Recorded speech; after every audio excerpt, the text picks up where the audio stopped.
Alors bonjour, je me présente, je m'appelle Marie Guilloux, je suis praticienne hospitalier dans le service de nutrition et maladies métaboliques au CHU à Nantes. Et donc je m'occupe plus spécifiquement de la prise en charge des patients en surpoids et obèses, voilà, dans une prise en charge traditionnelle ou chirurgicale. Et je suis très contente de participer à cet atelier. Merci à la SRAE.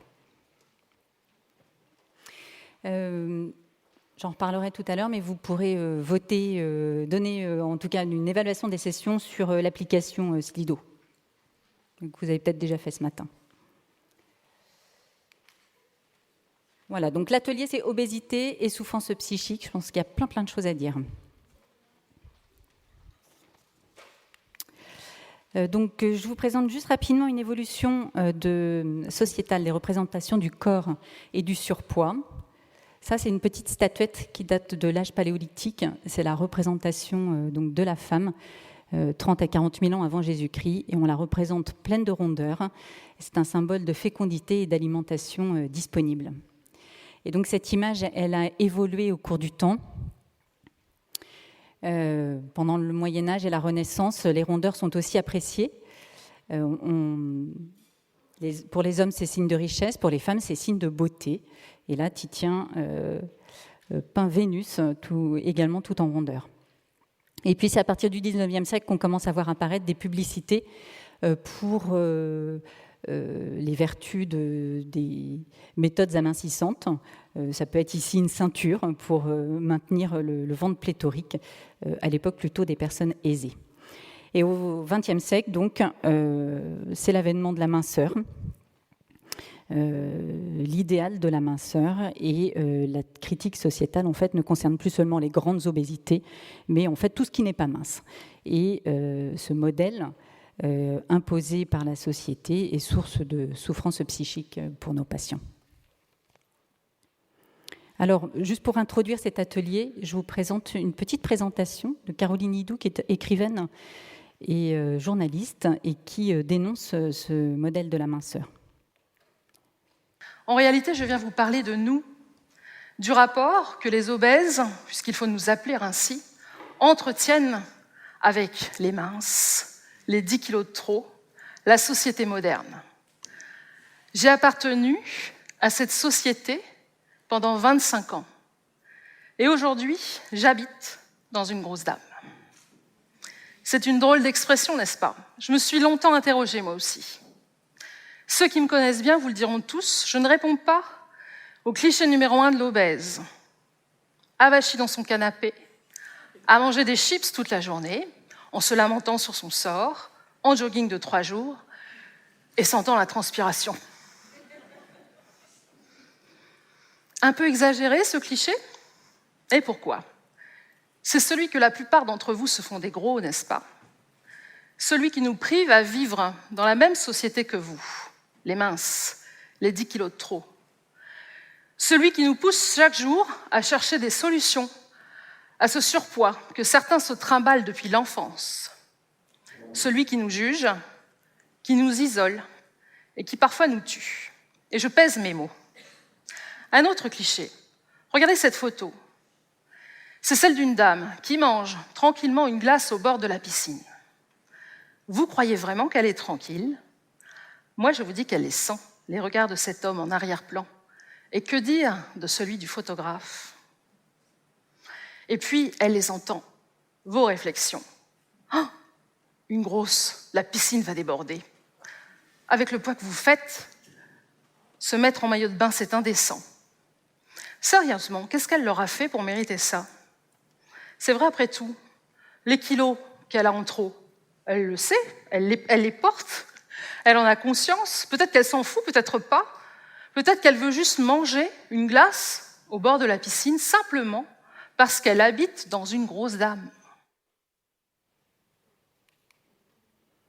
Alors voilà, si vous voulez voir l'ensemble de la séquence, elle est disponible sur YouTube. Et donc le titre, c'est « J'habite dans le corps d'une grosse dame ». Alors je vous ai mis également quelques verbatims que moi j'entends régulièrement dans ma pratique clinique. Qui sont témoins de la souffrance psychologique de mes patients. Je me suis enrobée de graisse comme pour me former une carapace. Je suis comme une éponge, je vis dans le corps d'une autre, je ne suis qu'une tête, je me sens incapable, j'entends régulièrement « tu n'as aucune volonté, il suffit d'un bon régime ». Et à la maison, j'ai eu besoin de prendre de la place pour exister.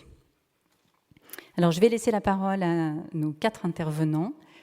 Mathieu Volkaert, qui est psychiatre à Saint-Nazaire et qui va nous présenter ce que peut être la souffrance psychique. Liliane Pavageau et Sarah Thomas, qui viennent de Fontenay-le-Comte et qui vont nous présenter un type de prise en charge avec le programme d'éducation thérapeutique pour les patients en surpoids et obèses.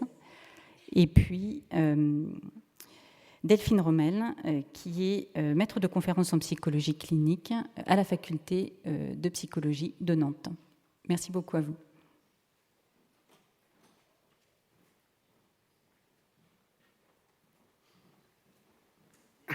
Bonjour. Tout d'abord, effectivement, merci de m'avoir convié à réfléchir et à poser finalement, à organiser, disons, une pensée, des idées que je peux fréquemment me construire de par ma pratique. Et merci Marie, finalement, d'avoir aussi, par cette courte présentation, rappelé le contexte, un contexte plus large, culturel, qui a énormément d'influence dans ce qu'est aujourd'hui, dans notre société, la souffrance psychique liée à l'obésité. Je dirais, normalement, quand on fait une présentation sur ce genre un peu vaste et à la fois sur lequel tout le monde peut avoir son idée, il est utile de revenir sur ce qu'on peut entendre par les termes mêmes de la question, c'est-à-dire souffrance psychique et obésité. Ça sous-entendrait de revenir sur ce que c'est que la souffrance psychique. Je suis psychiatre, après tout, c'est mon domaine. Et je me suis rendu compte que si je devais véritablement commencer mon topo de cette façon, je vous parlerai de toute la psychiatrie ou toute la psychologie, ce qui n'est pas l'objet de la présentation. Et donc, je vais partir du principe que vous, comme moi, psychiatre ou pas, on a tous une idée de ce que c'est que la souffrance et la souffrance psychique. Et j'espère que ma présentation va vous aider, d'une part, à vous conforter sur, finalement, des clichés, ou moi je parlerai plutôt de stéréotypes, mais on verra tout à l'heure, qui peuvent être à la source de souffrance psychique chez les patients obèses, d'une part, mais je vais plutôt me focaliser sur Donc je vais vous laisser vous faire vos propres idées et peut-être découvrir d'autres aspects de ce que la souffrance psychique, les formes que ça peut prendre. Et je vais plutôt revenir sur l'obésité. Alors Marie en a parlé un peu sur le fait, en expliquant que par ces petites présentations, que l'obésité et le rapport en tout cas au corps et la forme que prend le corps a pu être perçu de façon très différente au fil du temps. Et aujourd'hui, ce qu'il faut avoir en tête, c'est que d'être obèse, ce terme-là, en fait, on peut le voir de deux façons. Moi, je suis médecin. La première façon de le voir, c'est de dire qu'est obèse quelqu'un qui a un index de masse corporelle supérieur à 30. Et c'est une définition, finalement, qui ne dit rien de ce que c'est que la souffrance. Par contre, l'autre façon d'utiliser ce terme obèse, c'est un peu celui finalement, du langage courant. Je ne sais pas si c'est vraiment du langage courant, mais en tout cas, dans la société, comme ça, où, indépendamment de la définition médicale, certaines personnes peuvent se dire « Oh, de toute façon, mange pas comme ça, tu vas devenir obèse. Oh, dis donc, t'as vu l'obèse là-bas ?» En fait, ce que je sous-entends, c'est que ce terme, à la fois sur le plan médical, a une définition assez claire, et en même temps, sur le plan de la vie de tous les jours, c'est presque une insulte. Ça peut devenir, en tout cas, quasiment une insulte. Et ça, c'est pas du tout neutre, évidemment, dans la façon dont quelqu'un qui, à un moment de sa vie, découvre qu'il est obèse, parce qu'il y a des gens qui découvrent qu'ils sont obèses, et c'est assez fréquent. D'ailleurs, je me suis rendu compte, toujours en réfléchissant à mon propos d'aujourd'hui, que moi, c'est un terme que je n'utilisais jamais avec mes patients, pour plein de raisons. Peut-être aussi parce que je suis influencé par le fait que ce mot a aussi une connotation d'emblée assez négative, et tout simplement parce que les gens ne se sentent pas véritablement obèses, ou en tout cas, quand ils adhèrent à cette idée-là, d'emblée, ils sont dans quelque chose de problématique dans leur rapport à leur corps, et sur lequel d'ailleurs j'essaye de les avertir et sur lequel j'essaye de les aider à modifier leur perception, puisque se sentir obèse, c'est d'emblée, finalement, s'appliquer à soi-même tout un tas de stéréotypes sur ce qu'est l'obésité, et Marie nous a donné et surtout la petite vidéo à donner quelques exemples de ces... Elle parle de clichés, comme je disais tout à l'heure, je parlerai plutôt de stéréotypes, puisque la différence, c'est que les stéréotypes, ce sont des exagérations qui peuvent être vraies ou fausses. Un cliché, ça sous-entend que c'est faux. Un stéréotype, ça peut être vrai. Mais c'est extrêmement excessif. Et surtout, ce sont aussi des choses qu'on peut s'appliquer à soi-même. On est victime de ses propres stéréotypes, des propres stéréotypes. Donc, la façon dont j'ai voulu organiser mon propos, c'est finalement de dire que la souffrance, elle vient d'une confrontation entre un individu, et les petites phrases elles sont parfaites pour ça, pour illustrer ce que je vais dire, d'un individu, et de ce que lui-même, ou ce que la médecine, ou ce que ses amis, son entourage, la société appelle l'obésité. Et c'est une confrontation sur plusieurs aspects. Déjà, c'est une souffrance qui naît de la confrontation à un passé, puisque bien souvent, alors je n'ai pas les statistiques, mais malheureusement, quand on reçoit des patients qui souffrent qui sont obèses et qui viennent en tout cas moi me consulter, la plupart du temps, ça j'y reviendrai tout à l'heure, ils ne viennent pas parce qu'ils sont obèses, ils viennent parce qu'évidemment ils ont une souffrance psychique.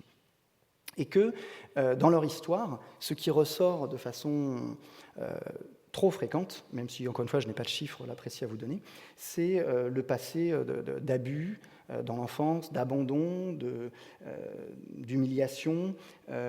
Parfois, ça c'est plus finalement chez les enfants ou chez les jeunes adultes, un peu plus âgés, c'est des deuils ou des séparations qui ont à la fois finalement altéré, modifié le rapport à la nourriture, le rapport au corps, et ou alimenter déjà des processus qui étaient déjà actifs, qui étaient déjà en place dans la construction et dans le maintien de l'obésité, puisque, et j'y reviendrai aussi un petit peu tout à l'heure, un des aspects les plus difficiles dans la prise en charge, c'est de casser en fait des cercles vicieux qui se sont installés, qui sont des cercles vicieux sur plusieurs plans, psychologiques, mais aussi dans le rapport à la nourriture.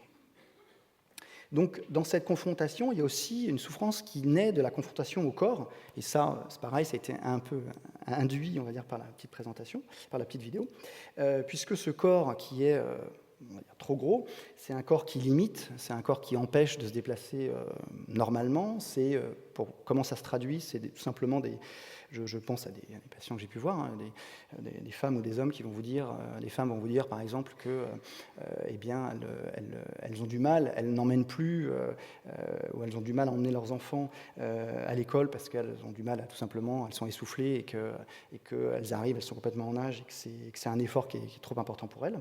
Que des hommes vont vous dire qu'ils sont en difficulté parce que leurs enfants grandissent, ils aimeraient beaucoup jouer au foot avec eux, et en fait ils ne peuvent pas. Oui, ils peuvent sur un très court temps, et c'est aussi vraiment très désarmant pour eux de constater à quel point leur corps peut les trahir.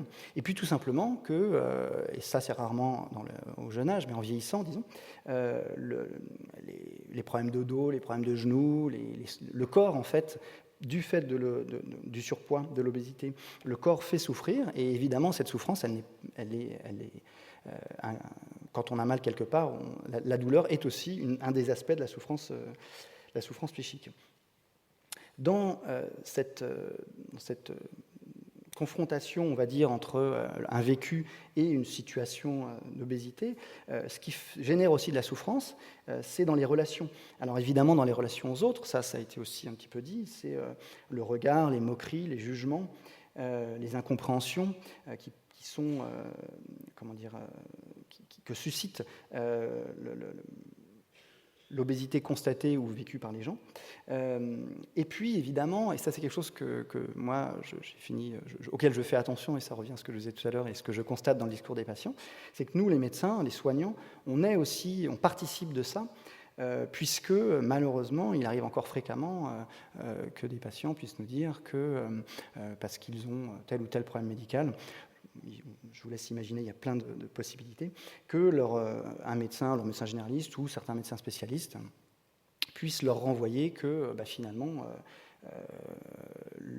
certes, ils ont tel ou tel problème médical, mais ce problème est surtout lié au fait que, quand même, ils sont trop gros, ou que ça serait largement diminué s'ils n'étaient pas aussi gros.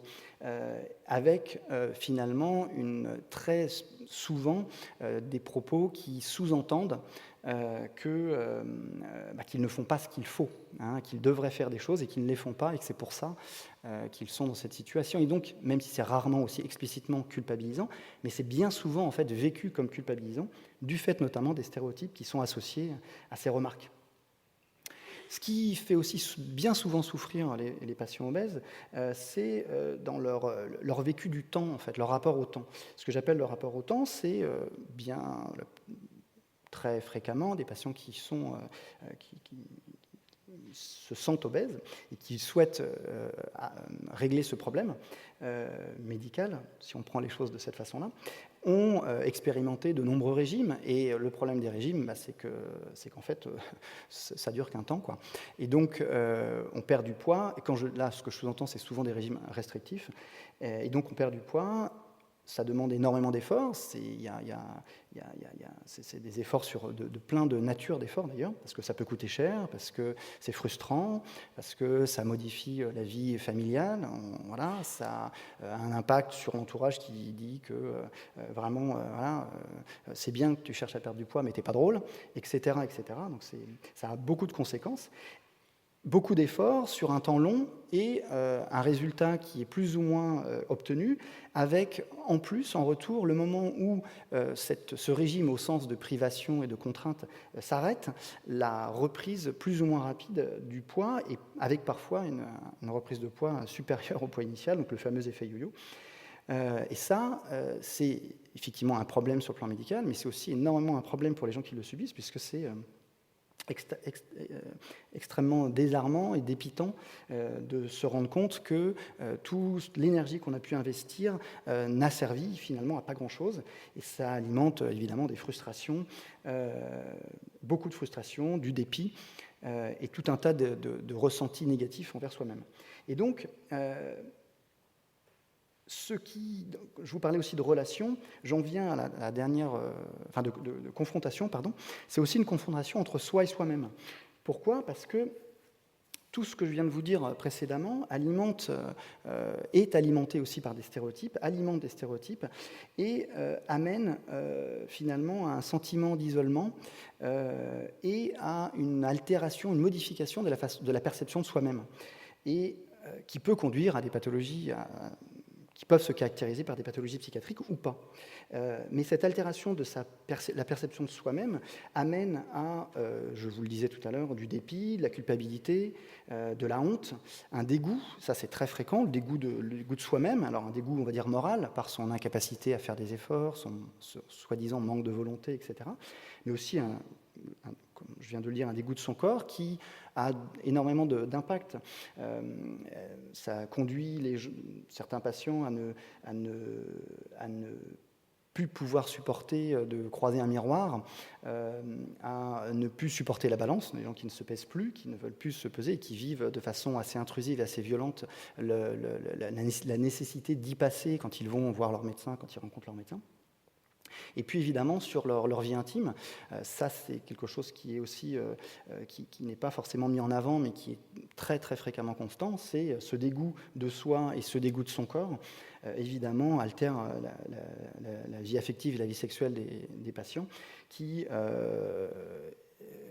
génère une souffrance pour eux-mêmes et qui est aussi alimentée par le fait que le conjoint peut ne absolument pas comprendre la raison de ce dégoût, et ça génère des tensions qui alimentent un sentiment de frustration ou de culpabilité qui en lui-même, voilà, et c'est là où on rentre dans un des aspects des cercles vicieux qui auto-entretiennent certains mécanismes qui conduisent à l'obésité ou à son entretien, mais ça c'est pas le sujet du jour, mais en tout cas qui en entretiennent la souffrance.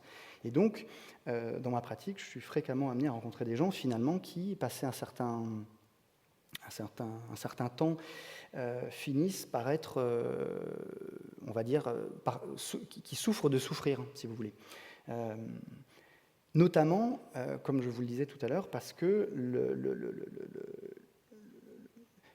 petit film, à mon avis, peut-être quelque part à tort, présente finalement quelqu'un qui a un rapport au corps qui est rare et qui est à son corps qui est rare et qui pourrait servir un peu d'exemple, c'est-à-dire un certain détachement et une façon d'assumer les choses. Sauf que dans la réalité, bien souvent, les premières victimes des stéréotypes sur l'obésité, ce sont les obèses eux-mêmes, puisqu'ils se l'appliquent. Ils se l'appliquent à eux-mêmes et ça impacte leur façon de pouvoir éventuellement prendre de la distance avec ce qui induit ce qui les fait souffrir. Je suis confus quand je dis ça, je m'en rends compte. Donc, je vais m'arrêter là et je reviendrai tout à l'heure pour vous parler des prises en charge, de la prise en charge psychiatrique en fait, de la souffrance psychique, et je reviendrai sur certains des aspects de ce que j'ai commencé à évoquer à l'instant. Merci. À tout à l'heure. Merci Mathieu. Alors, un exemple de prise en charge avec le programme d'éducation thérapeutique qui est mené à Fontenay-le-Comte.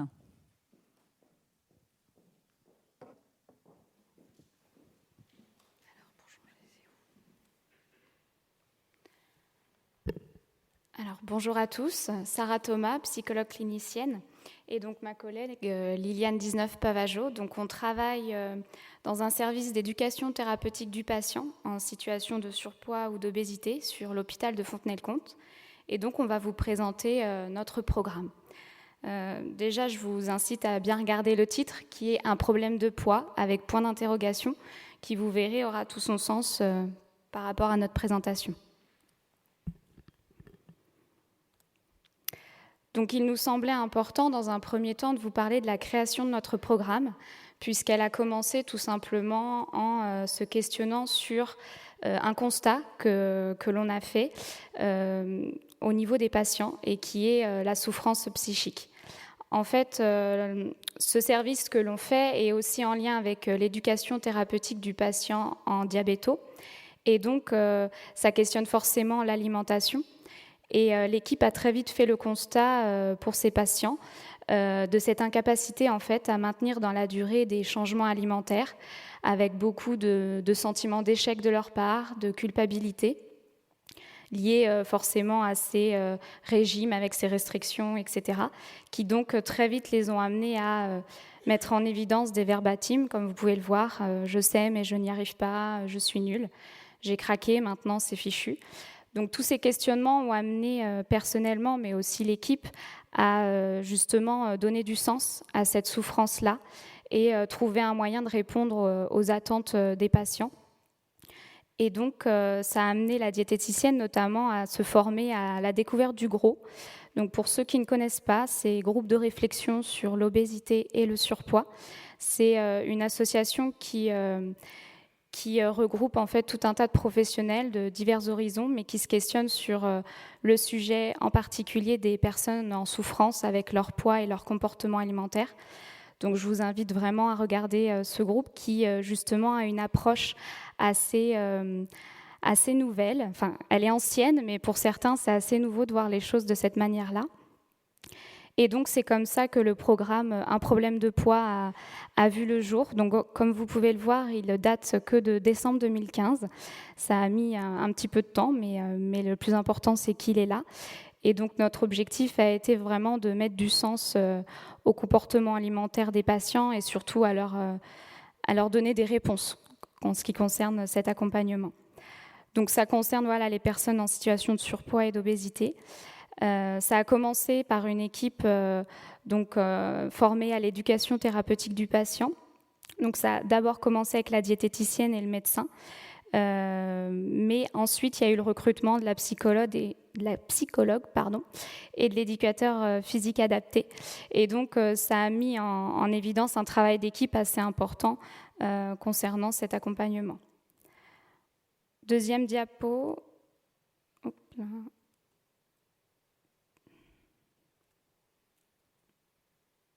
C'est bon. Deuxième diapo, mais non, c'est pas ça. Ah d'accord, c'est que ça se voit pas sur le... Bref. Deuxième diapo, mais c'était juste pour vous montrer l'évolution du programme de 2015 à 2018, où vous pouvez faire le constat que notre programme est de plus en plus connu, même si ce n'est pas toujours simple, vu les moyens humains et financiers limités, de prendre en charge ces patients. Mais voilà, l'évolution se fait. Ensuite, pour vous dresser un petit peu le tableau concernant la prise en charge biopsychosensorielle, dans ce programme, il est important de mettre en évidence qu'en fait, on est centré sur le patient et on fait en sorte qu'il soit vraiment acteur dans cette prise en charge. Ensuite, le gros, pour vous faire court, ce sur quoi en fait on s'appuie, c'est vraiment de restaurer une alimentation physiologique, intuitive, naturelle, innée. Qu'est-ce qu'on veut dire par là? C'est que souvent, les patients qui viennent nous voir dans notre programme mettent en évidence beaucoup d'échecs concernant les régimes, concernant des restrictions qu'on leur a fait faire en fait dans leur vie et qui ont amené à ce que l'on appelle en fait la restriction cognitive.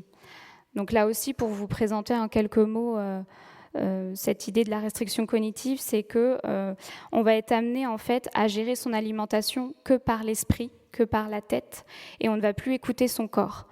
Or, l'humain a été créé pour que le corps sache ce dont il a besoin, sache vraiment comment fonctionner. Et donc, notre travail est vraiment au cœur, met vraiment au cœur de tout ça, la restauration de l'alimentation physiologique, et cela sur trois versants, qui est donc le bio. Donc là, c'est la partie qui concerne ma collègue, qui vous expliquera en plus de détails par la suite ce que l'on entend par là.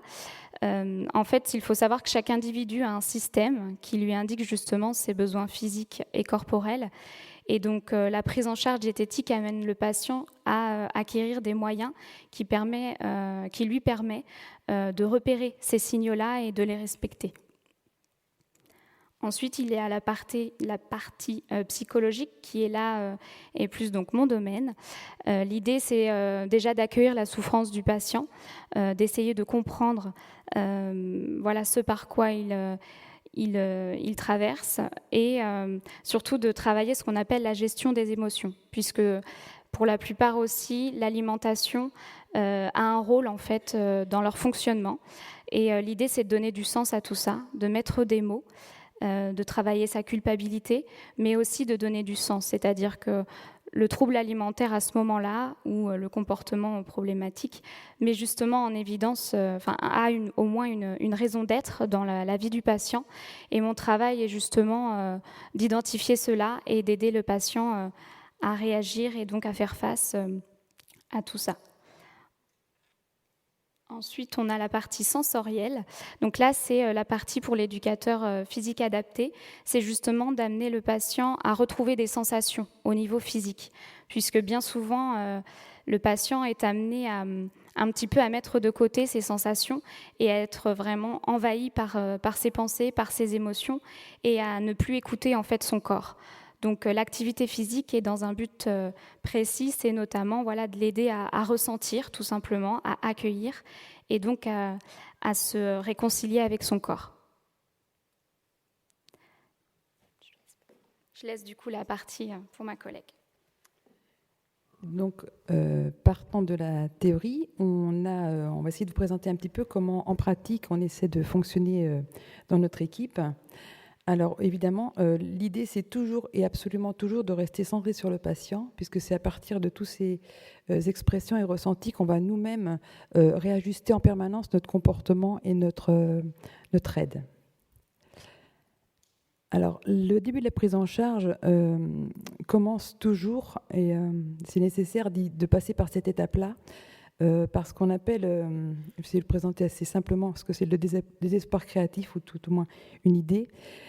Quand le patient arrive chez nous, il est accueilli, et la première étape de l'accueil, ça va consister pour moi à mettre en avant et l'inviter à s'exprimer sur le constat qu'il fait souvent depuis des années, le constat récurrent d'échec. D'échec de quoi? De tous les efforts qu'il a pu répéter sans cesse, avec beaucoup, beaucoup de courage, pour essayer de maintenir un contrôle sur son corps et son aspect et son fameux poids. Et cet effort-là, simplement est un problème qui fait son poids. On revient là au titre. Et pourquoi on met en évidence cet échec et on l'invite à vraiment s'exprimer? Parce que c'est le seul lieu souvent où il est amené à pouvoir en parler et à le lâcher. Et ça, c'est un véritable soulagement par rapport à la souffrance qu'il porte depuis longtemps. Il s'exprime souvent d'ailleurs par des verbatims comme « je suis nul, je n'ai pas de volonté ». C'est dire déjà la souffrance dans laquelle il se trouve. Et le désespoir créatif, il a un objectif très précis. Alors c'est un travail qui se fait parfois sur une longue séance ou parfois même plusieurs séances. C'est pas en 2 minutes comme je vous le fais là. L'idée, c'est d'amener à revoir, à questionner justement si le constat, c'est qu'on n'y arrive jamais. Eh ben, c'est peut-être justement que le problème, c'est peut-être la solution que jusqu'ici on a apportée en réponse à son problème à lui.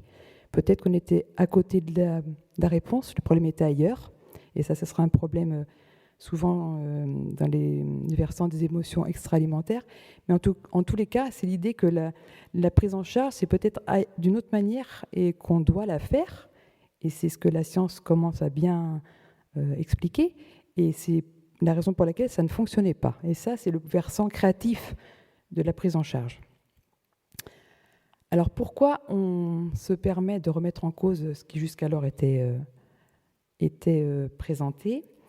Eh bien parce qu'on connaît maintenant assez bien le schéma du comportement alimentaire intuitif, l'alimentation physiologique, comme on l'a cité tout à l'heure. Comme le disait Sarah, notre organisme a des besoins. Et les besoins nous sont connus grâce à travers des signaux ou des émotions, on verra, on peut les appeler de différentes manières, en tout cas des signaux. Et souvent, dans notre fonctionnement, ce qu'on fait très naturellement, c'est qu'on met en place une action pour répondre à ce besoin, et on va savoir qu'on a bien répondu aux 10 besoins à travers un nouveau signal ou de nouveaux signaux. Si on prend par exemple quelque chose qui est très connu, c'est le besoin de sommeil. Les signaux, vous les connaissez comme moi. L'action qu'on va mettre en place très simplement, physiologiquement, c'est de dormir, comme le fait l'enfant ou nous-mêmes, si on peut. Et puis, on saura qu'on a répondu à notre besoin par un réveil naturel, quand on peut le faire. Et là, on sentira parfaitement qu'on n'est plus en état de besoin de sommeil, on a bien récupéré, et ça paraît très naturel. Du point de vue de l'alimentation, quand on a besoin d'énergie, le signal connu de nous tous, c'est la faim. Et l'action physiologiquement qui sera mise en place pour répondre à ce besoin, ça va être de manger. Et puis, on aura une réponse aux besoins quand on n'aura plus faim, tout simplement, c'est-à-dire qu'on aura trouvé le point de satiété. Bien sûr, quand vous avez faim comme moi, vous n'avez pas toujours envie de manger la même chose. Eh bien, on sait à peu près bien pourquoi. C'est parce que quand on a un besoin en nutriments particuliers, notre organisme envoie des signaux adaptés, à savoir des envies particulières, qu'on pourrait appeler émotions alimentaires ou sensations alimentaires, qui vont nous donner envie de manger tel ou tel aliment en fonction finalement du besoin physiologique de l'organisme. La réponse adaptée est de manger l'aliment dont on a envie pour trouver très simplement le moment où l'envie s'évanouit. Et à ce moment-là précisément, eh bien, nous aurons répondu à notre besoin. Troisième besoin, c'est le réconfort émotionnel. Alors ça, c'est une notion qui n'est pas forcément bien connue, mais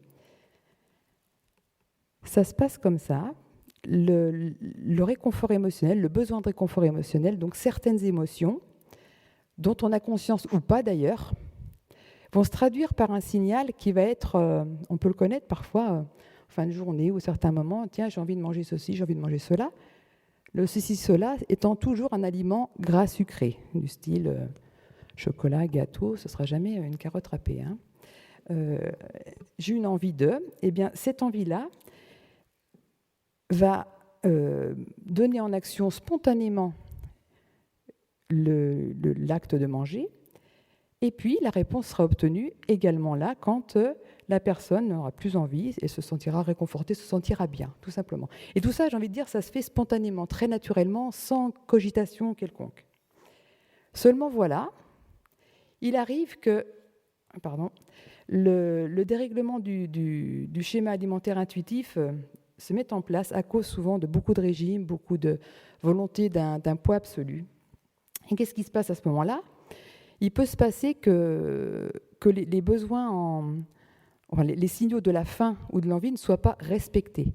C'est-à-dire qu'on voit un bon nombre de personnes, ou quelques personnes en tout cas, qui mangent sans faim ou au-delà de leur faim, des aliments dont ils n'ont pas forcément envie eux-mêmes, mais qu'on leur a demandé de manger, ou qu'ils se sont infligés l'obligation de manger, pour 50 000 raisons. Dans tous les cas, ils vont tout de même manger, mais ne s'arrêteront pas au moment idéal physiologique, mais à un moment qui va être précédé ou dépassé le bon moment, c'est-à-dire le moment où ils n'ont plus faim, ou le moment où ils auraient dû s'arrêter en n'ayant plus envie.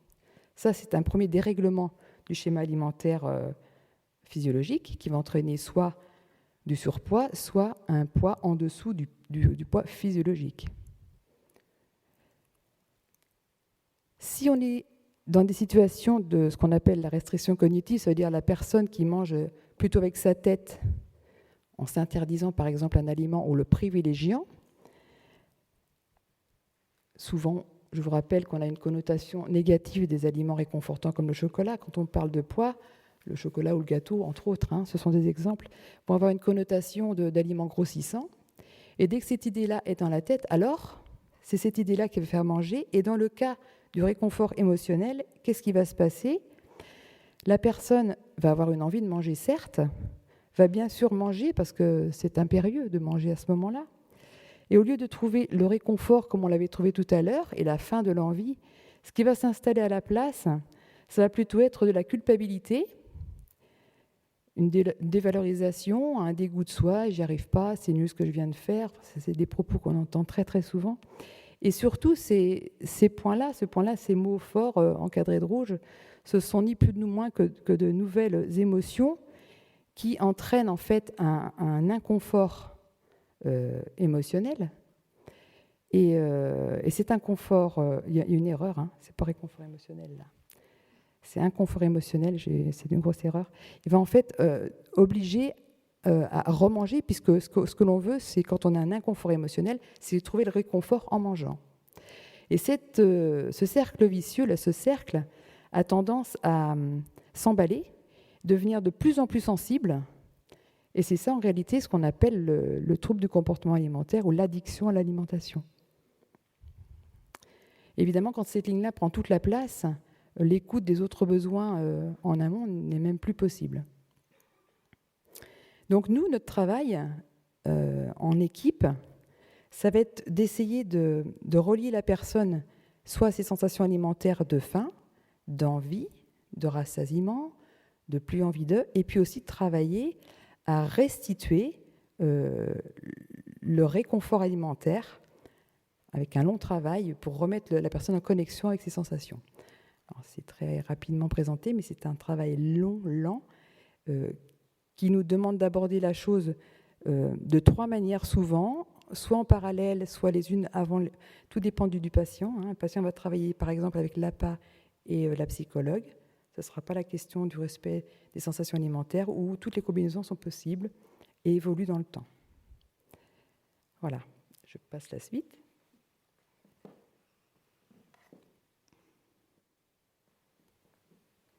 Donc là, c'est histoire de vous dresser un petit peu le tableau de quand le patient rentre dans notre programme, comment on s'organise.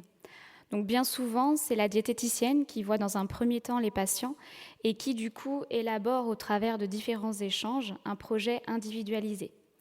Le premier objectif dans un premier temps, c'est justement d'établir le comportement alimentaire du patient dans sa généralité. Et ça, c'est très important puisque ça va nous amener à toucher à beaucoup de choses autour du patient, parce que, comme je vous l'ai dit tout à l'heure, la fonction du manger dans la vie du patient à ce moment-là est plein de sens, et du coup, a plein de sens, et du coup, il nous est important et surtout nécessaire pour la suite de notre accompagnement de savoir comment l'alimentation est perçue par le patient. Donc, ça nous amène à questionner ses habitudes, ses croyances liées aux aliments, comme l'a dit Liliane tout à l'heure, cette idée des aliments interdits, des aliments bons. Les principes éducatifs aussi, puisque souvent, l'alimentation peut avoir toute une histoire dans la vie du patient, en lien avec l'éducation des parents. Donc forcément, l'abord de la souffrance, etc., etc. Tout ça, en fait, pour rendre compte vraiment au plus précisément possible du fonctionnement du patient et surtout de mettre des mots sur son rapport à l'alimentation. Et donc, comme elle l'expliquait, cela va nous amener à questionner justement cette volonté, puisque souvent le patient vient nous voir en disant j'ai tout essayé et je sais que c'est une question de volonté, mais j'y arrive pas. Et c'est là qu'on se sert justement du désespoir créatif pour justement partir sur un accompagnement important, enfin qui du moins va aider le patient, puisqu'il va se servir de cette souffrance pour avancer. Et de cette souffrance, en fait, ça va nous amener à des orientations, donc soit du côté diététique avec l'idée de repérer, d'accepter, et donc d'accepter de respecter ses sensations et émotions alimentaires. Sur le côté psychologique, qui là aussi englobe tout un tas de choses, il y a forcément, oui, cette question de la culpabilité, cette question de ce sentiment d'échec, mais c'est surtout, comme je le dis de manière générale, comprendre le rôle du manger, le rôle de l'alimentation dans la vie du patient, puisque ça va nous amener à questionner forcément son histoire, les événements de vie et son vécu. Donc tout ce qui concerne les émotions extra-alimentaires, si on veut rentrer dans le terme technique. Et pour le côté éducateur physique adapté, donc l'approche sensorielle qui est de retrouver des sensations au niveau du corps et restaurer une alimentation intuitive. Ensuite, l'autre diapo, mais alors je ne vais pas prendre le temps de vous expliquer tout ce que l'on utilise, mais là encore, c'est quelques exemples. C'est pour vous montrer un petit peu la boîte à outils qu'on utilise dans notre accompagnement selon les orientations. Pour l'approche biologique, donc il y a l'exercice de dégustation de pleine conscience. Je ne sais pas si vous connaissez, mais je vous invite aussi à faire l'expérience, puisque ça révèle beaucoup de choses. Le carnet alimentaire, donc là... Il faut qu'on accélère un petit peu. Oui, pas de souci. On vous dresse le tableau de manière générale pour ce qui concerne nos outils. Je vais en rester là. Là, c'est juste pour mettre en évidence qu'on va se servir de certaines choses concernant la vie du patient, donc la vision qu'il a du poids idéal, ses croyances et cette idée qu'il ne veut pas se rattacher à son corps pour avancer. Ensuite, je te laisse la partie. Ensuite, les limites. Là, c'est juste pour mettre en évidence que des fois, il n'y a pas qu'un trouble alimentaire, il y a aussi d'autres pathologies qui sont associées et du coup, la prise en charge est parfois compliquée. Cette idée aussi d'une prise en charge hétérogène, puisque tous n'adhèrent pas à cette prise en charge biopsychosensorielle. Et pourtant, ça a beaucoup d'avenir, à mon sens. Les moyens humains, forcément. L'efficacité, bien sûr, pour nous, c'est quand on se rend compte que le patient est vraiment dans l'acceptation de ses émotions, qu'il est vraiment dans la découverte de cette alimentation innée intuitive et qui, du coup, l'amène à un rapport à l'alimentation beaucoup plus serein et avec moins de culpabilité. Voilà, ça a été rapide, mais du coup, c'est terminé. Merci. Merci beaucoup. Delphine Rommel qui nous présente la thérapie d'acceptation et d'engagement ACT. Bonjour à tous. Alors, je vous propose de continuer à réfléchir un petit peu ensemble, même si je ne vous vois pas, c'est assez perturbant, sur la prise en charge de la souffrance psychique chez les sujets présentant une obésité, avec une thématique qui me tient à cœur dans la prise en charge de ces patients, c'est la question de réintroduire de la bienveillance dans la manière de prendre en charge les patients. Donc moi, je suis maître de conférence, je suis aussi psychologue. Donc la maître de conférence a écrit le PowerPoint. La psychologue va vous parler aujourd'hui. Aucun conflit d'intérêt à déclarer pour cette présentation. Je voudrais, avant de vous présenter un outil psychothérapeutique en particulier, replacer mes propos dans un contexte plus général. Ce qui nous intéresse aujourd'hui, c'est la question de la souffrance psychique, mais dans le cadre de l'obésité, l'obésité est bien évidemment un problème complexe qui ne peut donc se modéliser que par un modèle complexe. Alors je vous dis ça, et puis je vous ai fait la schématisation la plus extrême du modèle biopsychosocial, mais l'idée ici, c'est de rappeler très rapidement que l'obésité, elle s'explique, elle se comprend et elle existe par la rencontre, on va dire, d'une multitude de facteurs qui sont d'origine biologique, psychologique, environnementale. Il n'y a pas une cause unique qui expliquera l'obésité, et donc c'est important pour moi de le replacer dans ce contexte plus général. Cette modélisation complexe, même si elle est simplifiée ici, elle va forcément, pour moi, engendrer une prise en charge qui est elle aussi complexe, donc une prise en charge pluridisciplinaire. Puisque on parle de la souffrance psychique en particulier aujourd'hui, et puis que moi je suis psychologue, je vais vous restreindre vraiment le champ de ce modèle en discutant d'une proposition psychothérapeutique en particulier, qui est l'acte. Mais on est bien dans un modèle beaucoup plus général de compréhension. Alors, l'acte pour Acceptance and Commitment Therapy, donc la thérapie d'acceptation et d'engagement, qui est assez récente finalement, elle a une vingtaine d'années. La première fois où elle a été, ou en tout cas Stephen Hayes et ses collaborateurs ont publié sur le sujet, c'était en 1999. C'est une manière de concevoir la prise en charge qui n'est pas spécifique d'une pathologie. C'est-à-dire que l'acte ne va pas permettre de traiter, de supprimer les symptômes de telle ou telle entité nosographique, mais va prendre en charge la souffrance psychique de manière beaucoup plus globale, peu importe la manière dont cette souffrance va se manifester, par des états dépressifs, par une prise de poids, par de l'anxiété, etc., etc. Donc l'acte n'est pas spécifique à une pathologie et n'est pas spécifique, bien sûr, à la prise en charge de la souffrance psychique dans l'obésité, mais elle a son sens, elle a sa place, selon moi, dans la prise en charge de ces patients. C'est une thérapie qui est profondément expérientielle. On aura l'occasion de le revoir un petit peu plus tard, c'est-à-dire qu'on va inviter, de manière bienveillante, bien évidemment, nos patients à faire des expériences avec nous, à se décaler un peu pour faire autre chose que ce qu'ils ont l'habitude de faire avec nous, dans leur vie de tous les jours ou avec d'autres.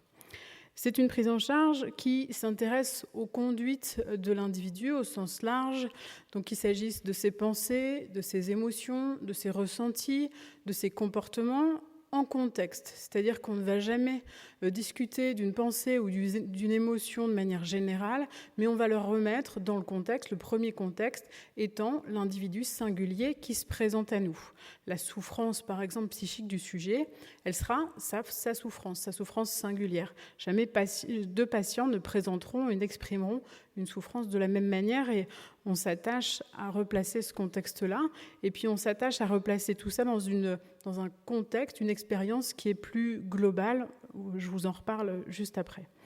L'objectif que se donne la thérapie ACT, de manière générale, c'est de développer la flexibilité psychologique. Je vous présente un petit peu l'acte, et puis ça nous permettra d'essayer de mieux comprendre ce que c'est pour l'acte, la flexibilité psychologique.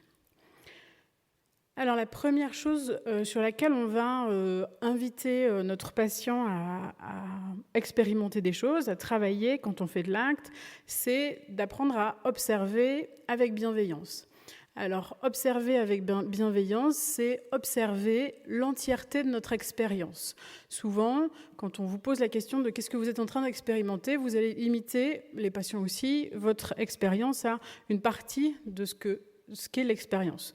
Je vous fais l'exemple ici, vous pouvez le faire avec moi. Si j'observe avec bienveillance mon expérience, on est à la Cité des Congrès, dans un amphithéâtre. Là, une expérience me vient, une comme une autre. Ma tête est en train de me dire, c'est quand même assez grand cet amphithéâtre. L'expérience, c'est aussi quelle heure il est, avec qui je suis, 2h30. A priori, ma tête me dit qu'on est en retard. Avec qui je suis, pas mal de monde, des gens que je connais, des gens que je ne connais pas. Quelles sont mes pensées? Je vous les ai données. Quelles sont mes émotions? Un peu de stress, de venir vous présenter tout ça. Et puis, le stress aussi de se dire, il faut rattraper le temps perdu et je suis en train de vous parler de choses. Voilà. Les ressentis. Alors, les ressentis, il faut que je me concentre 2 minutes. Un souffle un petit peu coupé, le cœur qui bat un peu vite, c'est en train de se calmer. Et puis, c'est aussi tout ce que je perçois avec mes sens. Alors, je vous le disais, avec mes yeux, je ne vois pas grand-chose, je suis plutôt éblouie pour le moment. J'ai quand même mes collègues sur le côté de mon champ de vision. Qu'est-ce que je peux sentir? Pas grand-chose, mon après-shampoing peut-être. Qu'est-ce que j'entends? Vos rires maintenant. Qu'est-ce que ça peut goûter? Pas grand-chose non plus. Ça goûte surtout que je n'ai pas eu mon café après manger. Et puis, qu'est-ce que je touche? Là, ce que je touche en particulier, c'est ce pupitre-là, qui est pas si froid que ça au final, et puis mes habits que je sens sur mon corps. Donc là, j'ai fait le tour rapide, bien sûr, de l'entièreté de mon expérience. Et c'est tout ça qu'on va aller observer quand on fait de l'observation dans l'acte. C'est vraiment l'entièreté de l'expérience. Alors, je vous propose un petit schéma qu'on va construire ensemble pour vraiment essayer de résumer un peu quelle est la philosophie générale de l'acte. Bien évidemment, le temps nous est compté, donc c'est une présentation très succincte, mais avec la SRAE, on mettra à disposition sur le site de la SRAE des références si vous voulez aller plus loin, et puis je suis disponible pour en discuter avec vous par la suite, bien évidemment. Alors, au centre de notre préoccupation, le sujet unique et singulier, notre patient, le soi, ici, sur mon schéma. Sur le bas de mon schéma, on va représenter ce qu'on appelle l'expérience mentale, l'expérience intérieure. Donc c'est tout ce qui se passe à l'intérieur de vous, vos pensées, vos émotions, vos ressentis, qu'a priori, sauf si vous les exprimez, vous n'êtes que seul à pouvoir les appréhender. Et puis, on va mettre sur le haut du schéma l'expérience sensorielle, donc ce que vous pouvez percevoir avec vos 5 sens, et l'expérience extérieure, c'est-à-dire tout ce qu'on pourrait vous observer faire, tout ce qu'autrui pourrait voir, vos comportements, vos conduites, vos actions, etc., etc. La plupart du temps, quand les patients nous rencontrent, de manière volontaire ou pas, ils viennent pour nous parler de leur souffrance psychique. Qu'est-ce qui est douloureux, qu'est-ce qui est inconfortable pour eux ?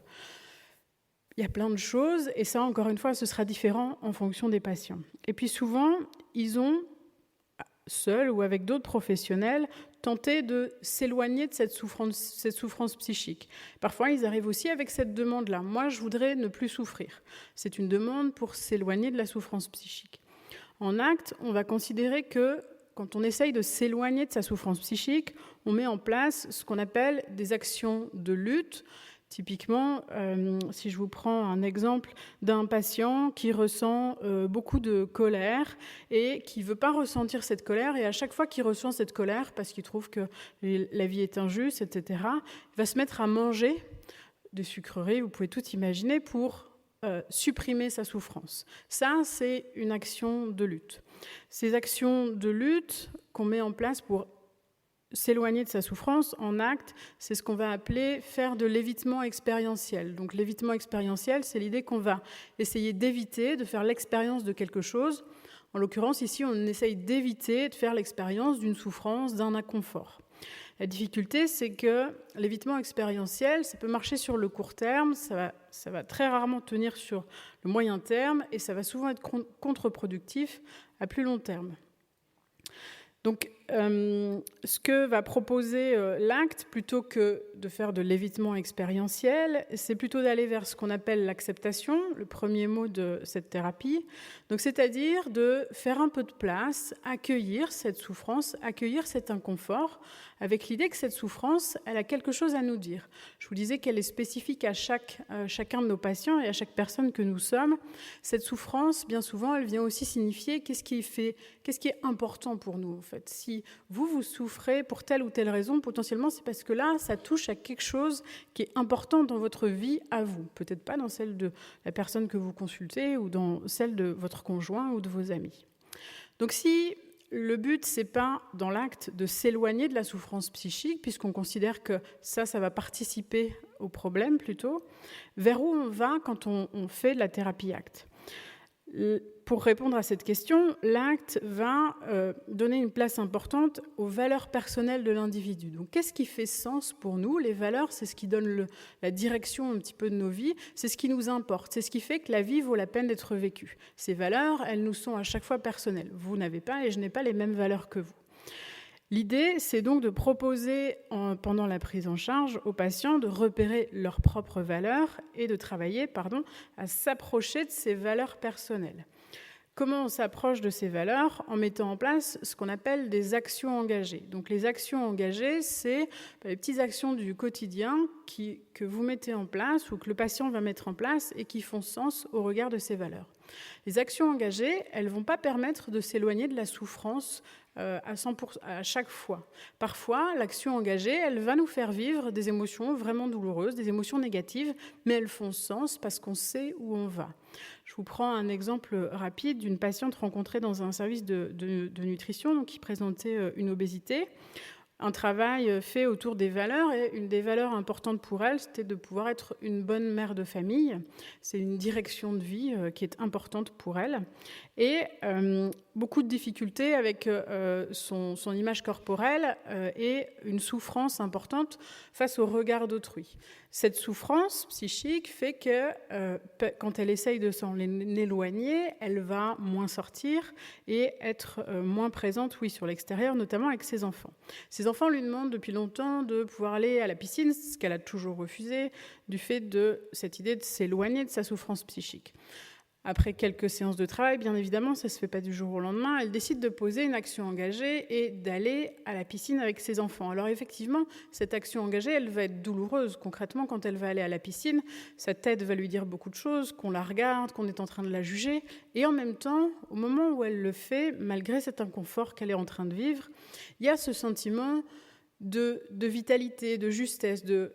Là, je suis fière de moi, je sais pourquoi je suis là parce que ce qui m'importe, ce qui fait sens pour moi, malgré les regards, malgré cette douleur, c'est d'être une bonne mère pour mes enfants. Et donc c'est ça qui va nous importer, avec cette idée que s'approcher de ces valeurs ne veut pas dire qu'on ne va pas vivre des moments d'inconfort et des moments de souffrance, la souffrance faisant partie de la vie. Ce travail donc autour des valeurs, des actions engagées, de l'observation, comme je vous l'ai présenté tout à l'heure, ce travail est au service donc, du développement de la flexibilité psychologique, donc cette capacité à être pleinement conscient du moment présent et de persister dans son comportement ou de changer son comportement au service des valeurs que l'on choisit. Alors, quelques mots sur les outils de l'acte. Je vais faire très rapide sur le sujet, mais l'acte, je vous le dis, est une prise en charge qui est extrêmement expérientielle, donc on va expériencier des choses, il n'y a pas vraiment de mot en français, c'est pas juste faire un exercice, c'est vivre quelque chose vraiment.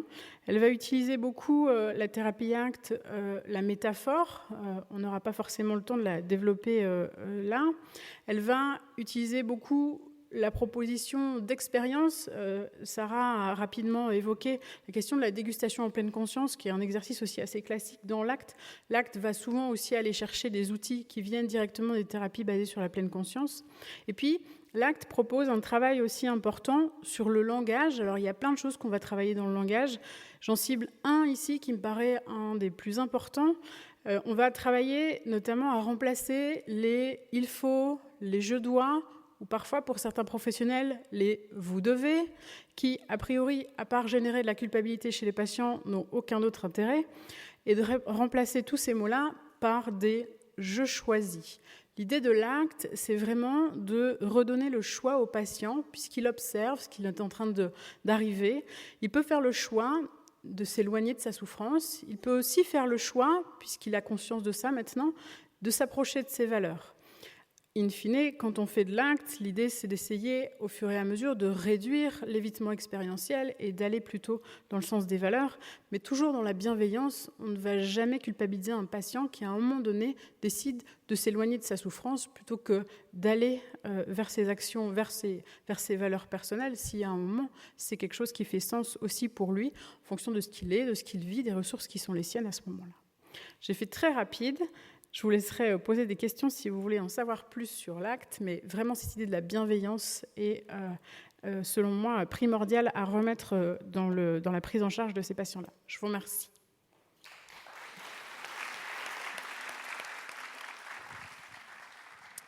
Merci beaucoup Delphine et Mathieu pour terminer cet atelier.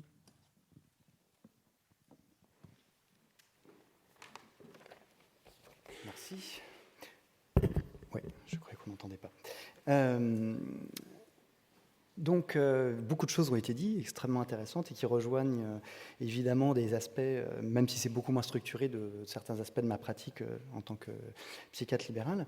Et je vais essayer de ne pas être redondant et de me centrer peut-être sur, en restant sur la question de la souffrance psychique et de l'obésité, rapidement de vous donner simplement quelques éléments évidents mais importants de la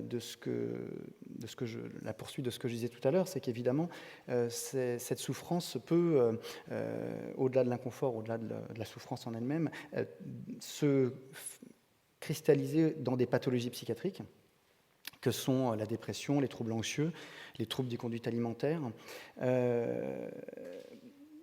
Et ce qui nourrit bien souvent ces différents aspects, et ce qui a été dit aussi un petit peu évidemment à l'instant, c'est une altération forte de la confiance en soi et dans l'estime de soi, dans sa capacité à modifier les choses et à en être capable. D'où ce que je disais tout à l'heure de la nécessité de sortir de cercles vicieux qui enferment les patients et qui les amènent finalement par la solution qu'ils mettent en place, à finalement nourrir la cause de leur souffrance. Et c'est vrai, même au stade, on va dire, où l'état et la souffrance se cristallisent dans une pathologie qui peut être diagnostiquée en tant que telle. Notamment, et même si vous l'avez juste dit de façon un peu allusive tout à l'heure, parce qu'en tant que psychiatre, je suis forcément amené parfois à prescrire des médicaments, et que les bons médicaments psy, eh bien, ils ont aussi leurs défauts, et ils peuvent aggraver les choses, puisque notamment les antidépresseurs, qui sont bien souvent donnés dans les états dépressifs ou dans les troubles anxieux, c'est principalement les médicaments donnés dans ces contextes-là, peuvent en eux-mêmes, on va dire biologiquement parlant, prendre du poids, et en plus stimulent la faim, donc accentue la sensation de faim, ce qui, je dirais, contrarie un des aspects de ce qui peut nourrir la dépression, par exemple. Ou les troubles anxieux d'ailleurs aussi. Et donc, on en vient à prescrire certains médicaments pour apaiser, on va dire, la façon dont la souffrance s'est cristallisée de façon violente pour les patients, tout en alimentant par certains côtés une des causes qui peut les avoir plongés dans la dépression ou dans certains troubles anxieux ou dans certains troubles des conduites alimentaires. Ce qui me semble aussi important de rappeler dans la prise en charge, c'est que, alors moi je ne suis pas du tout dans le même contexte que les collègues qui viennent de parler. Moi je suis en cabinet, en ville, enfin pour une partie de mon exercice, et la façon dont les patients viennent me solliciter, en fait ils viennent rarement, ce que je disais tout à l'heure, ils viennent rarement en mettant en avant leur obésité. Je dirais de façon synthétique, ce qu'ils mettent en avant, c'est au-delà même, évidemment, ils ne viennent pas non plus avec un diagnostic en disant je veux guérir de ma dépression, je veux guérir de mon trouble du comportement alimentaire, je veux guérir de mon trouble anxieux. Mais bien souvent, ils peuvent être adressés par un médecin ou leur entourage leur disant il faut que tu fasses quelque chose, ça ne va pas, tu n'es pas bien. Mais ce qui est je trouve le plus central et le plus commun peut-être, même si encore une fois on ne peut absolument pas mettre tout le monde dans les stéréotypés et mettre tout le monde dans la même case, c'est un sentiment d'isolement et de solitude, puisque tout leur entourage, en tout cas une bonne part de leur entourage, et y compris les gens qui les aiment, ou les soignants qui s'occupent d'eux, finalement leur renvoient bien souvent des choses qui ne font qu'alimenter le sentiment qu'ils sont dans une certaine incapacité à faire que les choses évoluent positivement pour eux, et dans un sentiment qu'ils ne vont pas être capables de mettre en place les actions qui vont leur permettre de sortir de ces cercles vicieux et de reprendre le contrôle notamment sur leur poids. Puisque moi, la façon dont souvent j'essaye de les guider dans ce sens, en dehors des questions thérapeutiques, c'est vraiment de leur parler d'hygiène de vie plus qu'autre chose, de modifier leur hygiène de vie.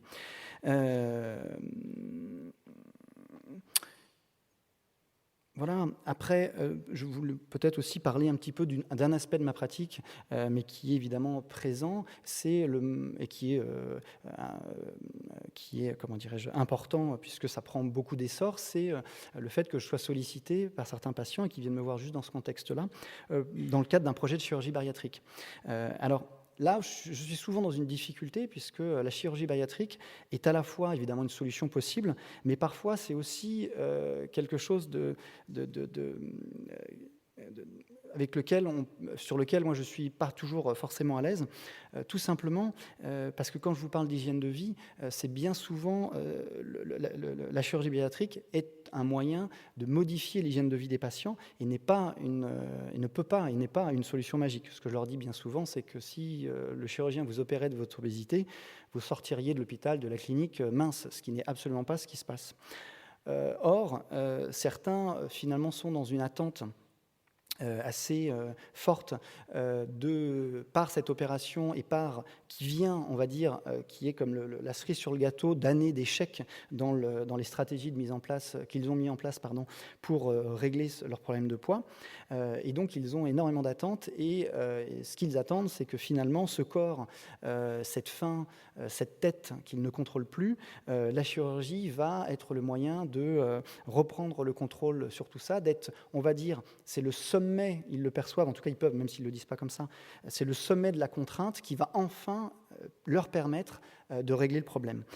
Et si effectivement ils sont dans cette dynamique, c'est-à-dire demander la chirurgie pour avoir l'ultime contrainte qui va leur permettre de régler le problème, donc de sortir aussi de cette souffrance psychique, s'ils restent dans ces dynamiques-là, bien souvent, à terme, ils sont en échec. Il y a eu des études d'ailleurs qui ont été faites et le taux de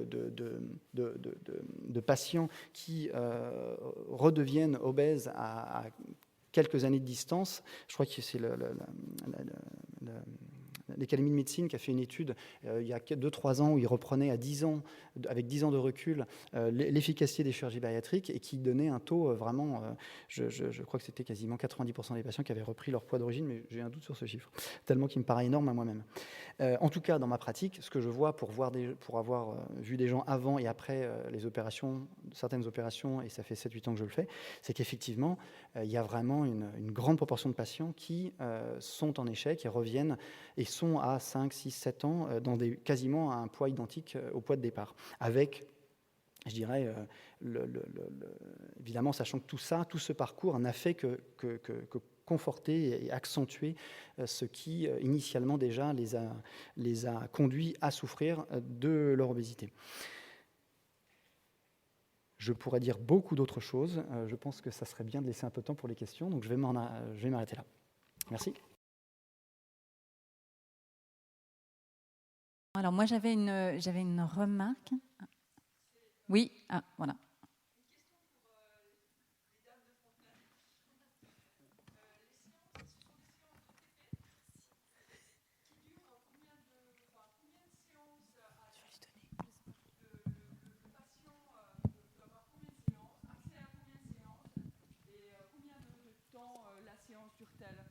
Les séances durent-elles?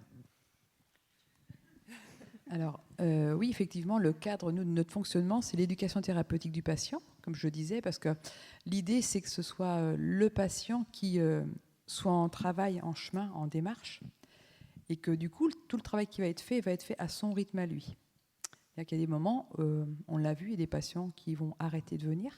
Ça ne veut pas dire que nous, on le vit comme quelque chose qui signifie un échec, parce qu'il sera re-questionné plus tard. Ça veut dire aussi que parfois il va revenir parce qu'il lui a fallu du temps, une temporalité, pour s'éprouver par rapport à plein de choses qui ont pu, des travaux qu'il a pu faire. Et puis le temps, c'est un ami là-dedans, dans ce travail-là, dans ce processus de changement et de changement très profond en fait. Et donc le temps, c'est très important. Le nombre de séances, par définition, par rapport à ce que je viens de vous dire, il n'est pas inscrit d'avance. C'est ce qu'on défend auprès de l'ARS aussi. Ce n'est pas un parcours borné par X séances et hop, on a fait le travail. Ce n'est pas du tout comme ça que ça se passe. C'est un accueil d'abord, avec la reconnaissance de son problème au moment où on le fait. Cette reconnaissance-là peut évoluer d'ailleurs avec le temps. Les problématiques évoluent avec la vie du patient, sa vie à lui, enfin, tout ce qu'il nous rapporte. Et les réponses sont données au fur et à mesure par rapport à ce qu'on évalue au fur et à mesure de l'avancement des rencontres. Une rencontre, c'est en moyenne, une moyenne assez fine quand même, c'est 1 heure. Quand c'est en travail individuel, on a quelques travaux de groupe en commun toutes les deux, ça va être 2 heures maximum. Volontairement, on limite le temps aussi du travail, parce que des fois c'est éprouvant quand même. Et puis voilà, est-ce que je réponds à toute la question? Sarah, si tu veux compléter? Oui, je voulais juste te dire que souvent les patients, par rapport au versant psychologique, les patients viennent nous voir pour cette problématique de poids, mais des fois, au travers de l'accompagnement que je peux faire, on voit qu'avant de parler de retour à l'alimentation intuitive, il faut d'abord régler des problématiques un peu plus personnels, en lien avec leur événement de vie. Donc là, je réoriente en général, soit par le biais d'un réseau qu'ils connaissent, soit par mon cabinet, parce que je suis aussi en libéral à côté. Et ça arrive que le patient, je le suis d'abord en extérieur sur une problématique autre que son rapport à l'alimentation et qu'ensuite il peut revenir dans le programme. Mais c'est vrai que c'est assez difficile comme ça d'emblée de dire voilà, monsieur ou madame, en temps de séance, on va amener à ça. On fait vraiment en fonction du rythme du patient.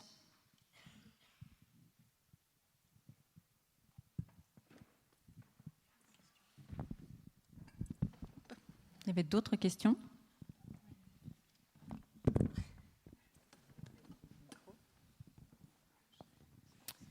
Toujours pour mesdames de l'éducation thérapeutique à Fontenay-le-Comte. Je voulais savoir, depuis 2015, vous faites ce programme-là, hein? Vous avez des retours? Est-ce que les gens viennent vous revoir? Est-ce que vous avez aussi des possibilités d'évaluer le travail que les personnes ont fait voilà. Alors oui, on a commencé en décembre 2015. Moi, je suis arrivée que en 2017. Donc c'est vrai que, comme je disais dans le diapo, l'équipe au niveau évolution a mis du temps. Mais oui, on a fait ce qu'on appelle des questionnaires au niveau des patients, soit en cours d'accompagnement, ou là, je sais qu'on est dans un projet, par exemple, de recontacter les patients qu'on aurait vus et qui ont quitté le programme pour savoir justement où ils en sont aujourd'hui. Pour certains, ils sont revenus dans le programme pour d'autres questionnements. Mais oui, on peut avoir c'est le projet qu'on a là, justement, de faire un retour sur les patients qui ont quitté le programme et savoir justement comment ils ont évolué.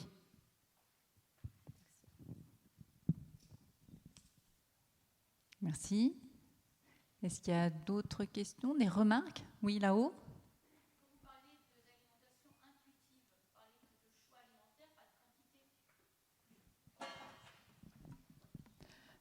Quand on parle d'alimentation intuitive, on parle des deux, du choix et de la quantité.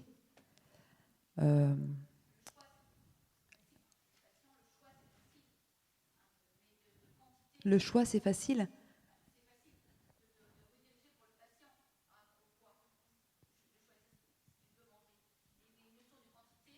C'est-à-dire que l'idée, c'est de le mettre en relation avec ses sensations. Les sensations, ça va être de l'amener à ce qu'il ressente, point de vue émotionnel ou physique, les deux, hein, les émotions, donc les émotions et même l'émotion en lien avec le physique. Des fois, c'est le physique qui parle par rapport à une émotion, de l'amener à comprendre ce qui se passe en lui, et du coup, d'essayer de le relier à son besoin, de quoi il a besoin à ce moment-là pour soulager ce qui se passe. Je pense à une dame que j'ai vue mardi, on est vendredi, j'ai vu en début de semaine, là, une dame qui me dit, j'ai compris que j'ai soif. J'ai compris que souvent je mangeais, mais si j'avais pas faim, je voulais boire, j'avais soif.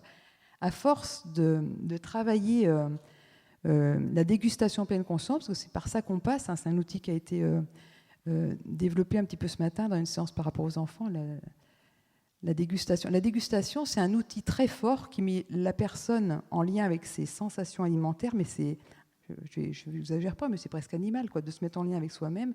Et ça vous permet de trouver le moment où vous n'avez plus envie, vous n'avez pas envie de ça. C'est ça qu'on parle, le choix, c'est ça. Et c'est tout un apprentissage qui est complètement différent de celui qu'on a pu nous mettre, nous, dans la tête. Moi, je suis diététicienne de formation. C'est pas ça que j'ai appris du tout quand j'ai fait mes études, mais pas du tout. L'idée, c'était, il faut manger patati patata. Maintenant, c'est comment vous sentez là quand vous mangez ça, qu'est-ce qui se passe? Vous imaginez, c'est vraiment le jour et la nuit. Et c'est ce travail-là qu'on amène le patient à faire petit à petit par plein d'expériences. Donc le choix, c'est ça. Et la quantité, c'est les sensations alimentaires de faim. La faim, c'est une sensation qui dit simplement qu'on a besoin de manger, des calories, peu importe d'où elles viennent. Et puis quand on atteint la faim, FIN de la faim, ça veut dire simplement qu'on a établi un équilibre calorique. Et là, voilà.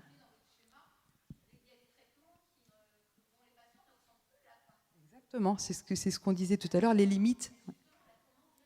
Ah ben, y a des limites, hein, notre travail, c'est vrai.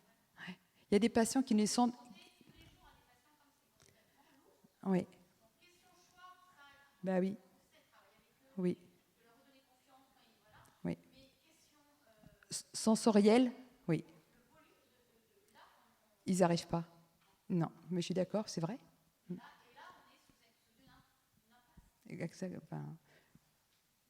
C'est compliqué, je ne sais pas, au niveau des traitements, le lien... Tout à fait. Mais ça touche la limite de ce qu'on peut faire, tout à fait. Ah ben, on en est bien consciente, hein, oui.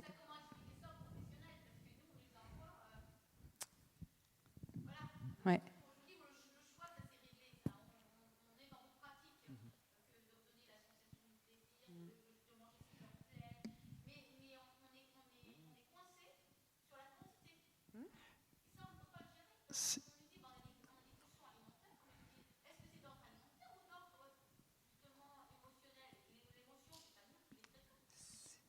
Alors, c'est des émotions alimentaires, jusqu'où on va? Okay, alors, justement, je n'ai pas du tout parlé de ça tout à l'heure, mais effectivement, c'est quasiment pour tous les patients qui se font opérer d'une chirurgie bariatrique, ce sont des gens qui justement ont perdu depuis bien longtemps la faim et la satiété. D'ailleurs, ils perdent les deux, ils perdent la faim et la satiété.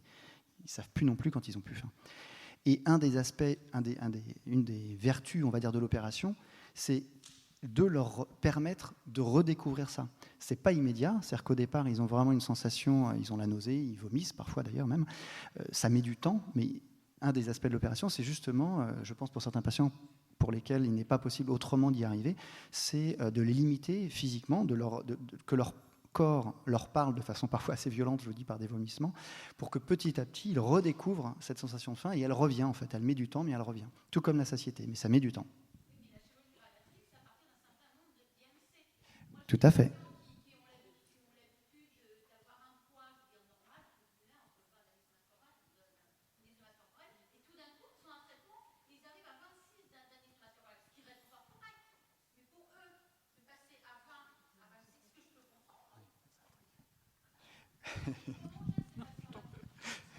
Oui, alors c'est là où on en revient un petit peu à ce que disait d'ailleurs tout à fait Marie au début de sa présentation, sur les questions des représentations du normal et du pathologique, et de ce qu'il est acceptable ou pas. Quel est le problème en fait? Voilà, quel est le problème? À quoi cette personne-là veut se conformer? À une attente, à son mari, à ses parents, à une nécessité, on en revient aux stéréotypes. Vous savez, si vous êtes trop gros, c'est peut-être que vous êtes un peu idiot, c'est peut-être parce que vous n'avez pas de volonté, c'est peut-être parce que... Enfin bon, tout ça, ça interfère et nourrit, peut amener à une idée magique qui est en perdant du poids, peut-être que je vais régler d'autres problèmes dans ma vie, alors que le problème de poids, qui est d'ailleurs pas forcément un problème, est une diversion en fait de la question plus existentielle qui fait souffrir les gens. Mais bon, à ce sujet. Pour rebondir là-dessus, moi j'ai en exemple des patients qui ont effectivement une injonction de perte de poids pour des problèmes de santé. Je pense à des femmes qui ont des injonctions de perte de poids pour une infécondité et qui parfois arrivent à ma consultation sans désir de perte de poids. Et ça, je trouve que c'est difficile de prendre en charge ces patients parce que, notamment ces femmes, certes, qui ont un désir d'enfant, mais qui se sentent bien dans leur corps. Et j'ai en tête une patiente qui est sortie de ma consultation. Je me suis dit, mais voilà, quel dommage de la faire perdre du poids. Elle est superbe, elle est belle, elle est pleine de rondeur. Mais effectivement, elle se dirige vers une chirurgie bariatrique parce qu'il y a un trouble de la fertilité et que si on arrive à lui faire perdre du poids un peu, eh bien peut-être qu'elle arrivera à débuter sa grossesse. Et ça, il y a vraiment des conflits, je trouve, de temps en temps, dans ce que souhaite le patient et dans la façon dont il se sent dans son corps, et des injonctions de santé. Et c'est pas toujours facile à gérer, ça. Je pense que peut-être peut-être toi, Mathieu, tu es confronté à ça en consultation. Oui, souvent. Effectivement, c'est aussi... il y a même des situations assez, entre guillemets... assez folle dans le sens où il y a des gens, bon, le classique, c'est des gens qui ont des problèmes de dos, des problèmes de hernie discale et dont les chirurgiens ne veulent pas les opérer parce qu'ils sont trop gros et qu'il faut qu'ils perdent du poids pour pouvoir être opérés. Donc sauf que ça c'est très difficile puisque là, il y aurait beaucoup de choses à dire là-dessus. Et puis il y a même des situations où vous avez des gens qui ont par exemple classiquement plutôt des femmes qui ont... Alors le truc typique où là ça les met dans des situations vraiment, je trouve, très difficiles, c'est des femmes qui ont des poitrines très importante, le terme médical m'échappe, mais peu importe, dont les chirurgiens acceptent de les opérer si elles perdent du poids. Par rapport aux résultats escomptés sur le plan esthétique, parce qu'eux se focalisent, ils l'entendent comme une demande vraiment esthétique ou parfois fonctionnelle. En tout cas, il peut y avoir vraiment un décalage entre la demande de la patiente et puis ce que le chirurgien, lui, estime sur le plan technique nécessaire. Ou des femmes aussi, par exemple, dans les suivis de grossesse, ou suite à des pertes de poids importantes et des reprises, avec des tabliers abdominaux, donc pareil, une chirurgie réparatrice, et le chirurgien qui n'accepte de les opérer que si elles perdent du poids, alors même que déjà, elles en ont parfois beaucoup perdu, mais ce n'est pas suffisant, donc c'est sans fin en fait. Ça peut être très compliqué. Très compliqué. Bonjour, moi j'ai une question concernant l'acte. Est-ce que ça peut s'adapter à une population pédiatrique? Et deuxième question, en combien de temps est-ce qu'on peut espérer avoir des résultats? Alors, combien de temps on peut espérer avoir des résultats? Je serais incapable de répondre à ce genre de questions. Comme ma collègue Sarah, ça va dépendre de la temporalité du patient. Et on accompagne le patient dans sa propre temporalité. On ne lui impose pas la nôtre, donc je ne peux pas vous répondre. Est-ce que ça peut s'utiliser en pédiatrie? Oui. Il y a des programmes, j'allais dire. En tout cas, il y a des outils qui ont été adaptés pour que ça puisse s'utiliser, toujours avec cette idée d'aller travailler sur qu'est-ce qui est important pour cet enfant. De la même manière, je pense que ça va dépendre de l'âge. Peut-être on va utiliser de la médiation, peut-être plus qu'avec une patientèle adulte, mais on peut tout à fait l'adapter. Et les enfants vont aussi se poser ce genre de questions existentielles assez rapidement, en fait. Et donc on peut évoquer tout ça avec eux, oui.